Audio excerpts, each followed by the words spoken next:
Assalamualaikum warahmatullahi wabarakatuh. Halo pelajar Indonesia dimanapun berada, khususnya kelas 7 SMP Sabilur Rasyad Islamic Boarding School.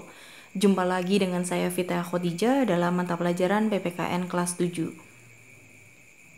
Hari ini kita akan membahas mengenai arti penting UUD NRI tahun 1945 bagi bangsa dan negara.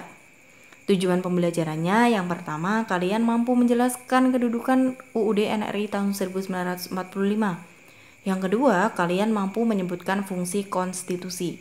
Sebelum masuk ke materi, coba kalian amati, kalian renungkan, dan kalian catat tata tertib apa yang ada di sekolah kalian. Nah, tentunya tata tertib itu dibuat untuk menyelaraskan kehidupan warga sekolah. Sama halnya dengan sebuah negara. Negara juga mempunyai peraturan untuk menciptakan kehidupan yang harmonis, kehidupan yang selaras, tertib, dan teratur di antara bangsa. Nah, disitulah fungsi konstitusi atau UUD NRI tahun 1945. Sehingga dalam hal ini kita harus memahami arti penting UUD bagi bangsa dan negara Kesatuan Republik Indonesia.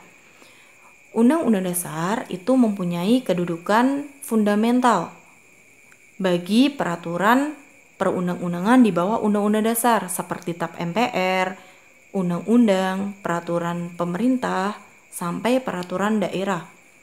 Di mana peraturan di bawah Undang-Undang Dasar itu tidak boleh bertentangan dengan nilai UUD. Karena pada dasarnya Undang-Undang Dasar Negara Republik Indonesia tahun 1945 itu merupakan penjabaran dari Pancasila.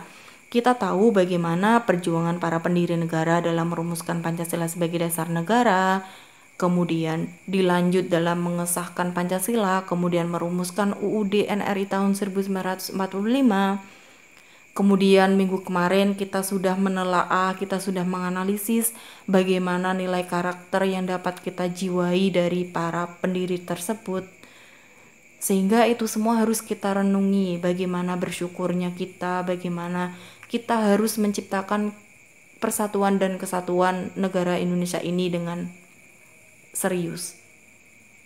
Nah, sebagai bangsa Indonesia, kita harus patuh terhadap peraturan Undang-Undang Dasar Negara Republik Indonesia tahun 1945.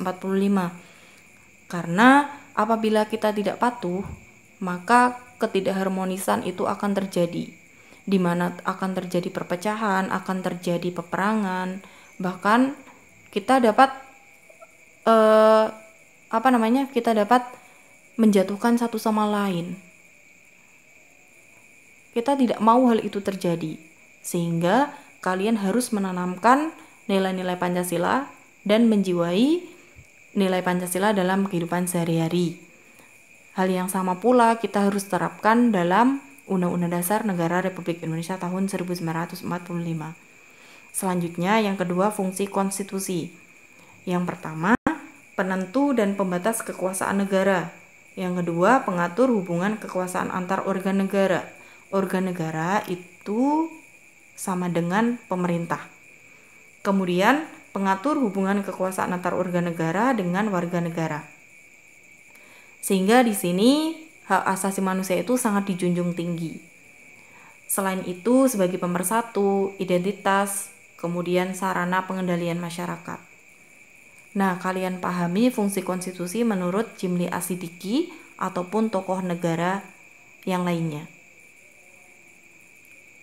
Itu saja yang dapat Ibu sampaikan, semoga bermanfaat. Jangan lupa subscribe dan like di channel Sabilur Rasyad Islamic Boarding School ataupun di Instagram Sabilur Rasyad School. Atau apabila kalian berminat tanya lebih lanjut tentang Sabilur Rasyad Islamic Boarding School, bisa menghubungi lewat WhatsApp. Terima kasih. Sekian. Wassalamualaikum warahmatullahi wabarakatuh.